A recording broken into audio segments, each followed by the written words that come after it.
Alrighty, folks. We took some time off from videoing. It's just usually pretty busy for me, so anyway. Today is Tuesday, April the 26th. See Mickey loading Dwayne here. We're headed to get on the Dozer. It rained again last night, about a ½ inch. So we're gonna get on the Dozer and we're gonna slick the road off where the trucks can turn around and come in and out by themselves. And not be having to have the skidder get them out. Stick that over here on the door. Just like that. I'm gonna leave the door open so y'all can listen to everything. And I'll talk with y'all. Kind of give you an update on my situation. So we had another doctor's appointment yesterday in Houston. This was for my teeth. We have to do special care for our teeth.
up in the road.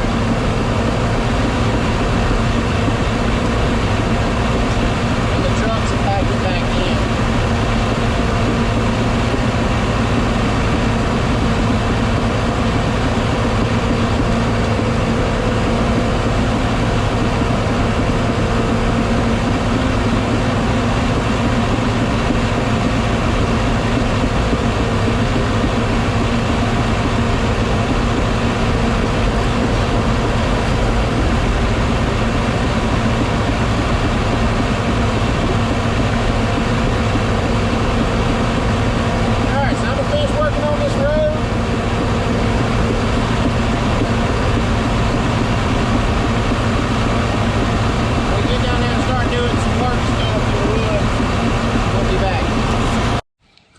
Alright, so Dwayne come out by himself. That's good. Still, like I said, it's just a little sloppy right here on this one side. I could probably cut it a little harder and get it off. But the sun will get to it and start drying it on out in a minute. It'll be fine.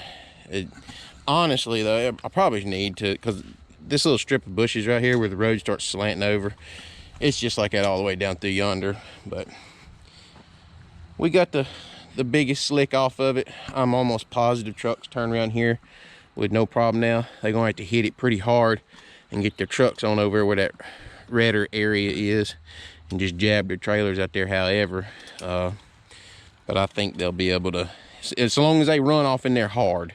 If they ease off in it, they're gonna get stuck. But we cut us a drain right here, tying it into the existing ditch, and got all the water out of the turnaround.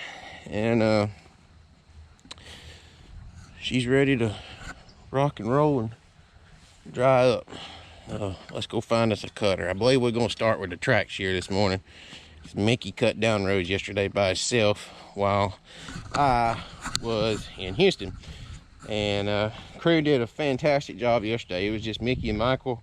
We got a new set hand, and because Kelly quit again, and so we got us a new set hand, and basically it was Mickey and Michael doing all the operating yesterday, and got the loads done. They got 6 loads before the rain got here, something. And then they had 1 load out, so was it 7 loads? I can't remember. Anyway, go look at this. There is a ton of that old, remember before I talked about it in another video, what I call Boise rock? This is an old logging road. This also used to have an oil well back here somewhere. This road's got lots and lots and lots of rock in it. It's very, very slick when it rains, so yeah. I guess Mickey's fixing to grease his box or something. Anyway, let's get busy cutting.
right now, see, we're tracking out. We're headed out to the front, to the set, landing, ramp, deck, whatever y'all like to call it. And we got some rock here. We're gonna get some rock put down. We got to get ready to cross a creek in the morning. I've only got 2 rows left back here. Turn y'all around and show y'all on the map. Y'all see these 2 green lines right here that I haven't thinned inside the red, or haven't been down with the blue line. Blue line is track cutter, green line is Michael on the skidder. So in the morning, I'm gonna go ahead and walk this thing out. There's only 2 rows left back here. In the morning, I'll jump on the rotor tire cutter, bring it down in here, and get those 2 rows knocked out, and then we'll be ready to start getting moved. Then you can back down there after you get it out of your way. They're communicating with the rock and whatnot. But anyway, so we're gonna be moving in the morning, and we're getting some rock right now. So we're gonna go hang out around the set for a little bit and see what we got going on with rock and trucks and who knows what else. All right, we got our rock.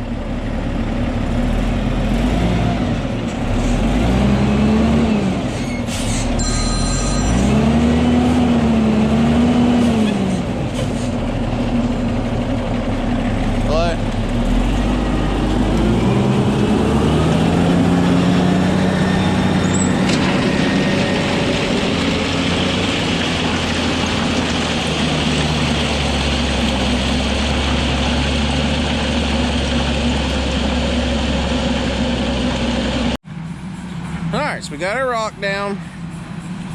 Puppy's getting loaded. It's our last load for today. That'll make 10. And he's actually gonna jack that up because we ain't gonna have nothing to start on in the morning. But just trying to, we was on a long drag today, and the wood's good. It's just we was on a little bit of a drag. Things were slow getting started this morning on the blade that road and everything off. I actually didn't get started cutting about 8. So we got about 2 more rows back here. There might be another load come out of that hole right there. But what we got here, this is our road. You can see that dark patch there on the left. That's our next patch of timber we have to get into. I'm probably fixing to go grab the Dozer. I might just do it with the track cutter. I'm not sure. But anyway, we got to get this. I cut this trench in this the other day with the track machine, and we got to get this water. I was trying to get this water out, and it was basically all gone, and then rain came. So what they're trying to do here was a low water crossing, and I'll explain y'all what a low water crossing is real quick.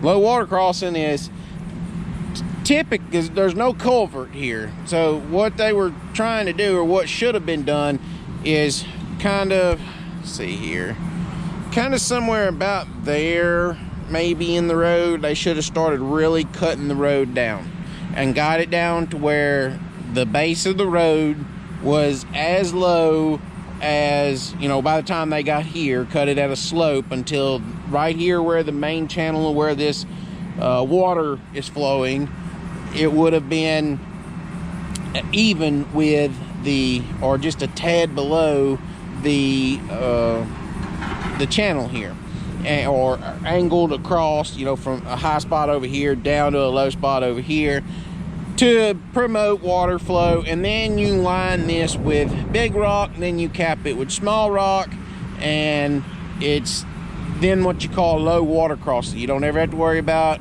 culverts backing up or water flow. It really, in my opinion, I think it's the better way to build crossings, because you're not really fooling with natural water flow that way. To a degree, it's in my opinion, it's less impactful than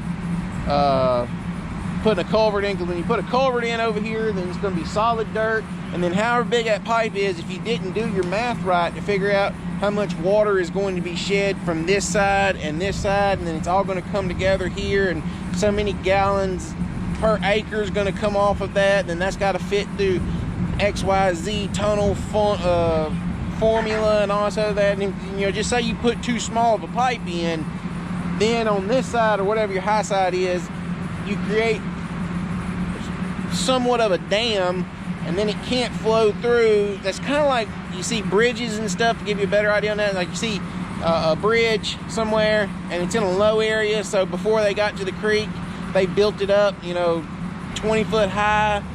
So essentially you have a 20-foot dam at the highway, or at the bridge, and all the water has to go under the bridge. But you see all this water backed up really high, really bad on the high side, and then on the low side it's like nothing, you know, it's not near as bad. It's just, it creates a dam, and it backs water up really far on that side. So whenever you can do this here, you're not really creating any dams or anything like that, you know, no barriers. So this water can just, when it does flood, it just flows over the road and just continues the natural state of water flow, I guess would be the word there. So they didn't do this right. Y'all can see where it almost looked like they were trying to cut this down, but they didn't quite get it cut down. And then they just filled it in with rock. So now you have a road with an SMZ crossing on it, and it's filled in with rock. So you have now created a waterway impairment, and it, you know, now you got water flowing over, backed up over here. And then when it floods, it tries to run across, and it's always, when it drops back off on this side, then it creates one of those undercurrent things, and then it just starts doing all kind of weird stuff there, and it starts eating the roadway out. That's actually what happened right here. It just does some weird things. So you don't want that to happen. So what should have been, like I said, what should have happened was they sloped it, and then they got up there and sloped it. Big rock, little rock, where you don't blow out your truck tires on it, and do that. So we don't have that, so now we have to improvise with what we have. What it really needs with the scenario that is here is a culvert, because there's not enough rock to dig it out and put it down right. And so for us, we're just going to fill the hole in, hope and pray to sweet baby Jesus that it doesn't fall a flood here, because we have about 100 loads of wood to come out from back here, and hope and pray that it doesn't flood on us back here. And when we get done, we'll take the skidder blade or dozer or whatever is available, whatever the last thing to come out is, and we will actually dip this to where it doesn't blow out and wash off. Because some of this stuff I kind of have to look out for future, because, you know, 5 to 8 years, 7 years, somewhere in there, I'm probably going to be the guy that comes back in here and second thins this. And even if it doesn't, I mean, I help somebody, maybe like a pay it forward thing. So anyway, that's probably what we're just going to go ahead and use a track cutter. We're just going to get on it really fast, and we're just going to sweep this rock back and cover this up, sweep some from this side, get it covered up really good, and get it ready for trucks to haul across, because we're going to be moving back here right off the bat in the morning.